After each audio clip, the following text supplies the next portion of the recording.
Good morning students. कल हमने दो कॉन्सेप्ट्स किए थे, एक रेंज ऑफ टी और एक नल स्पेस ऑफ टी। तो रेंज ऑफ टी और नल स्पेस ऑफ टी, इनकी आपको डेफिनेशंस बोला था कि क्लियर कर लेना क्या डेफिनेशंस हैं। तो इसमें फिर क्वेश्चंस हैं आपके पास to find basis of RT and basis of NT and to verify diagonality theorem. So first example is, let the linear transformation T from R cube to R cube, ये V है, ये W, be defined as T of x y z, this is 2x 4x minus y 2x plus 3y minus z, ये आपका t defined है। This is element of R cube और इधर भी element of R cube. तो verify diagonality theorem. Now to verify diagonality theorem we have to find R T, range of T, to find its basis, और फिर इसी तरह N T का basis. Now इसके लिए to find basis of R T, to find R T, है ना। तो स्टैंडर्ड बेसिस लेते हैं पहले, सभी क्वेश्चंस में ऐसे करेंगे। स्टैंडर्ड बेसिस को क्या बोलते हैं? यूजुअल बेसिस ऑफ वी का बेसिस होगा, ये जो वी है। तो यहाँ वी क्या है आपका? R cube. तो standard basis of R cube. तो standard basis of R cube तो आपको पता है कि this is E1 E2 E3। E1 is unit vector 1 0 0, E2 0 1 0, E3 0 0 1। ठीक है। तो जब भी आपने बेसिस ऑफ आर टी या आर टी फाइंड करना है तो we start with basis of V. तो वी क्या है? R cube, standard basis of R cube. Then जैसे आपके पास डेफिनेशन है, what is definition of R T? Definition of RT is, this is T of V, this is the set T of V where V belongs to capital V। तो यहाँ V क्या है? What is the vector space? This is R cube, T of V such that V belongs to R cube। तो RT range of T, this is, कल हमने define किया था, this is the set T of V such that this V belongs to capital V, and capital V is here R cube, and any element of RT is क्या होगा? T of V belongs to RT। तो इसके लिए आपने पहले standard basis of R cube लिया, then यहाँ से डेफिनेशन से हमें पता चल गया कि then T of B that is T of E1, T of E2, T of E3, this generates क्या है? Range of T. This generates are T, range of T. Now what is T of E1? अब T of E1, this is T of 1 0 0। अब T of E1 आपने कैसे निकालना है? ये आपके पास देखो 1 में ये जो ट्रांसफॉर्मेशन डिफाइंड थी ना, ट्रांसफॉर्मेशन ये वाली डिफाइंड है, इसको हमने 1 कर दिया। T of X Y Z, ये 1 है ना ये। तो यहाँ टी ऑफ 1 0 0 निकालोगे ना, 1 0 0, तो x को 1 पुट कर देना, y को 0, z को 0, तो कितना बन जाएगा? 2 4 2। T of 1 0 0, this is 2 4 2। फिर आप टी ऑफ E2 निकालोगे, T of E2 will be T of 0 1 0, तो y को 1 पुट कर देना, तो दिस विल बी 0 -1, क्या बनेगा? 3। देन टी ऑफ E3 निकालोगे, T of E3 will be T of 0 0 1, तो दिस विल बी 0 0 एंड -1। तो ये ट्रांसफॉर्मेशन जो गिवन है, इसको चाहे फिर से आपने लिख लेना, चलो मैंने लिखा नहीं, इसी को 1 कर दिया। तो then T of B generates, that is T of E1, T of E2, T of E3, this generates RT। तो what is T of E1? ये हमने निकाल दिया कि this is T of 1 0 0, ऊपर से this is 2 4 2, T of E2 is T of 0 1 0, this is 0 -1 3, and है ना ये T of this thing is तो इसको हमने लिख देना कि T of E1, T of E2, T of E3, ये इतना आ गया यूजिंग हमने 1 किया जो फर्स्ट ट्रांसफॉर्मेशन गिवन थी। तो therefore T of B which is क्या था, what is T of B, this is T of E1, T of E2, T of E3।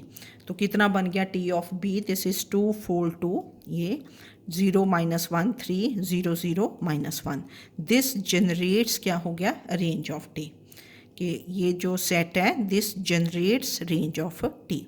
अब now we have to find basis of R T. तो to find basis of R T पहले हमने ये vectors निकाल लिए, फिर आप जैसे हम पीछे भी करते रहे हैं पिछले चैप्टर में, तो we consider a matrix A consisting of these vectors, ये तीनों वेक्टर्स लिखेंगे, first row, second row, third row, and reduce A to echelon form. Echelon form में रिड्यूस करोगे and non zero rows they form the basis of क्या हो जाएगा R T. ठीक है, तो now this is A, we consider the matrix A consisting of vectors of T B and reduce it to echelon form. तो ए आपने consider कर दिया, ये ऑलरेडी इन एक्लन फॉर्म है, देखो 2 के नीचे सारे ज़ीरो, फिर सेकंड रो ये this element is non zero, इसके नीचे all elements are zero, third row ये नॉन ज़ीरो, यहाँ एलिमेंट इसके नीचे तो which is already in the echelon form. तो what is basis of R T, तो basis of R T this becomes the set B1 and this is the set क्या बन गया यही वाला 2 4 2 0 -1 3 0 0 -1। ये non zero rows of an echelon matrix they are always linearly क्या होते हैं इंडिपेंडेंट। तो therefore dimension of R T is क्या हुआ 3, ये बेसिस ऑफ आर टी बन गया and dimension of R T is 3, that is rank of T this becomes 3। ठीक है, तो हमने एक क्वेश्चन कर लेंगे तो उससे आपको सारे क्वेश्चंस आ जाएंगे। तो आर टी फाइंड करने के लिए देखो बड़ी सिंपल सी बात है कि आपने स्टैंडर्ड बेसिस ऑफ इसका लेना है वी का, तो वो लेंगे स्टैंडर्ड बेसिस बीज ये E1 E2 E3 जो भी आपके पास क्वेश्चन होगा जैसा भी होगा उसमें। फिर आपने करना है कि टी ऑफ बी, क्योंकि बाय डेफिनेशन आर टी आपके पास ये है, हम डेफिनेशन लिखते हैं बार बार कि this is R cube, elements of R T कैसे होंगे T of V, where V belongs to R cube. अब ये E1 E2 E3 they are elements of क्या है आर क्यूब। तो फिर आप लिखते हो कि T of B this is T of E1 T of E2 T of E3 this generates R of T. फिर आपने T of E1 E2 E3 ये निकाल लिया, ठीक है ना। तो ये आप 1 से निकाल लेते हो फास्ट से ना यहाँ से। फिर ये जो फिर आप लिखते हो कि टी ऑफ बी, ये सारे वेक्टर्स लिखती है this generates R of T. फिर आप ये मैट्रिक्स कंसीडर कर लेते हो और उसको एक्लन फॉर्म में रिड्यूस करते हो, then that gives you the basis, और वहीं से आपके डायमेंशन आ जाएगी। Now to find basis for N T, N T का बेसिस फाइंड करेंगे, to find basis of N T. अब now we write first we write definition of N T. And हमेशा ना पहले डेफिनेशन लिख लो, what is definition of N T. आप बार बार लिखोगे आपको याद भी हो जाएगी। तो this is V belonging to V such that T of V is zero. What is any element of N T, that is this V belongs to N T and V also belongs to V. तो यहाँ क्या बना, what is your vector space V here, this is R cube, तो V belonging to R cube such that T of V is 0, यहाँ मैंने लिख दिया here V is R cube। तो what is NT, NT is the set V belonging to R cube such that T of V is 0। now what is any element of R cube, तो ये vector ले लेना अपने V belonging to R cube, तो let V is x y z and this belongs to R cube, V is x y z, this belongs to R cube। now you find T of V। now what is T of V, this is T of x y z, तो by definition T of V is क्या है 0, 0 capital करके लिखना। तो T of x y z is 0, तो T of x y z, तो T of x y z आपने अपने क्वेश्चन से देखा, this is 2x 4x minus Y 2x plus 3y minus z था। तो ये z इक्वल टू 0 पुट कर दिया, तो this is 2x 4x minus Y and this equal to 0. 0 means 0 0 vector. Now by equality of vectors 2x is 0, 4x minus y is 0 and this is 0. Now this implies x is 0, x को 0 put किया, y is 0 and z is 0. तो therefore vector v becomes कितना 0 0 0. ठीक है, तो NT में हमने ऐसे ही लेके चलना हमेशा. First you write the definition, v belongs to r cube. तो v क्या बना x y z, तो t of v is 0 by definition, t of x y z is 0. तो t of x y z put कर दिया, यहाँ से आपके पास x y z आ गया, तो ये 0 0 0 बना. तो therefore NT this is the set, singleton set क्या बना 0 0 0, क्योंकि NT क्या है, what is NT, this is the set v belonging to v, कि वेक्टर v आएगा यहाँ, this is the vector v. तो t of v equal to 0 condition थी, तो v. Now what is your vector v, what is any element of NT v, तो 0 0 0. अब आपको पता है कि ये जो 0 0 0 वेक्टर है, जीरो वेक्टर, दिस इज़ क्या होता है, लीनियरली इंडिपेंडेंट और dependent, linearly dependent. Zero vector is always linearly dependent. जब हमने डेफिनेशंस की थी वहाँ बताया था आपको, क्योंकि इसके कॉरस्पॉन्डिंग आप एक ही स्केलर लोगे, जैसे अल्फ़ा ले लिया, अल्फ़ा इंटू 0 0 0 इक्वल टू 0. तो we can choose alpha to be non zero, alpha को नॉन ज़ीरो चूज़ कर लोगे, है ना. तो scalar is non zero, therefore this vector is linearly dependent. वैसे भी अगर इसकी एक्लन फॉर्म देखो आप, एक ही वेक्टर है ना 0 0 0, तो 0 0 0 है ना, तो कितनी नॉन ज़ीरो रोज हुई, कोई भी नहीं नॉन ज़ीरो रो है, यहाँ तो एक रो ऑफ ज़ीरोज ही है. तो therefore dimension of NT, that is dimension of zero vector, is क्या होगी 0, क्योंकि zero vector is always linearly dependent, ये मैंने लिख दिया. And what is dimension of NT को हम क्या बोलते हैं, नलिटी ऑफ T. तो therefore dimension of RT plus dimension of NT, this is dimension of R cube, dimension of V, rank nullity theorem. Rank of T plus nullity of T is, what is dimension of R cube 3, क्योंकि R cube का basis क्या होता है, what is basis of R cube, ये set B, this is basis of R cube, और इसकी dimension कितनी होगी 3, this is 3. तो विच वेरीफाइज रैंक नलिटी थ्योरम. तो ऐसे क्वेश्चन करते हैं, अगर एक क्वेश्चन अंडरस्टैंड कर लोगे फिर आगे इजी हो जाएगा. इनमें डेफिनेशंस हैं, है ना, और थोड़ा एक मेथड देख लो कि कैसे कैसे मैंने किया इसको. तो एग्जाम्पल 2 इज़, एग्जाम्पल 2 ये इजी लगेगी आपको, क्योंकि हमने फर्स्ट कर ली ना, कि late V be the vector space of 2 by 2 matrices over reals. V क्या है, vector space of 2 by 2 matrices over reals. ये हमने पीछे भी किया था जब बेसिस एंड डायमेंशन किया ना, पिछले चैप्टर में आप देखोगे. And P is the matrix 2 by 2 matrix, ये भी ओवर रियल्स है. Let T from V to V be a linear transformation. इसको लीनियर ऑपरेटर भी बोल सकते हो आप, क्योंकि V टू इटसेल्फ है ना, एक ही वेक्टर स्पेस है, तो हम लीनियर ऑपरेटर भी बोल देते हैं. लीनियर ट्रांसफॉर्मेशन भी लिख देंगे तो भी कोई ये गलत नहीं होगा ना. डिफाइंड बाय, अब T कैसे डिफाइंड है कि T of A, T of capital A, this is P times A for all A belonging to V. इसको 1 कर देना जो डिफाइंड है. वैसे आप नीचे लिख लिया करो, चलो मैं यहीं लिख देती हूँ ना, कि T of A is P times A. Find basis and dimension of range space of T, null space of T. अब यहाँ क्या है, V is the vector space of 2 by 2 matrices over reals. हमने V देखना है सबसे पहले ना, V जैसे V ऊपर वाले क्वेश्चन में क्या था, R क्यूब, तो R क्यूब का स्टैंडर्ड बेसिस.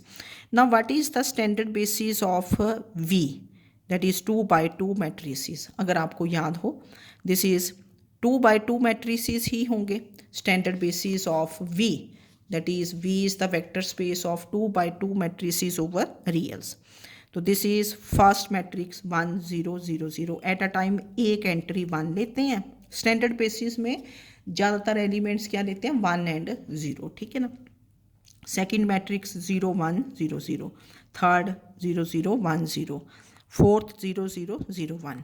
और इन मैट्रिसेस को आप कैपिटल लेटर से डिनोट करते हो E1 E2। E2 मीन्स ये सेकंड प्लेस पे 1 है, फिर सारे 0, E3 एंड E4। तो standard basis is written as E1 E2 E3 and E4, क्योंकि ये vector space of 2x2 matrices थी। फिर आप लिखोगे कि T of B generates RT range space of T के लिए। फिर पहले स्टैंडर्ड बेसिस लेते हो, देन T ऑफ B। तो T ऑफ B क्या बन जाएगा? This is T of capital E1, T of E2, T of E3, T of E4 generates range of T। और what is T of E1? अब देखो TA क्या defined है, TA क्या है? P times A। तो what will be T of E1? This will be P times E1। P आपको दिया है, E1 दिया है, E1 1 0 0 0 है ना। तो फिर आप ऐसे निकालोगे, देन यू फाइंड, देखो देन फिर आपने लिखना कि T of B which is T of E1, T2, T3, T4 generates range of T. Now what is T of E1? This is P times E1। देखो ये मैंने आपको बताया ना कि ये जो डिफाइंड है इसको मैं 1 कर दिया, तो T of A क्या है? This is P times A where A belongs to capital B। तो P की वैल्यू आप ये वाला मैट्रिक्स पुट कर दोगे, दिस इज़ योर P, ये P है ना। 1 -1 -2 2। तो P E1, P की वैल्यू E1 1 0 0 0 मल्टीप्लाई किया फर्स्ट रो फर्स्ट कॉलम, तो 1 बन गया। First row second column 0। फिर सेकंड रो की एंट्रीज, सेकंड रो से मल्टीप्लाई करेंगे कॉलम्स को। Second row first column -2, second row second column 0, ये फ्रॉम 1 लिखा।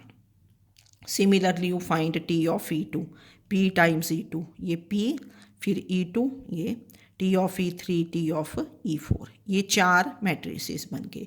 इनको आपने प्रॉपरली देख लेना, मल्टीप्लाई कर देना।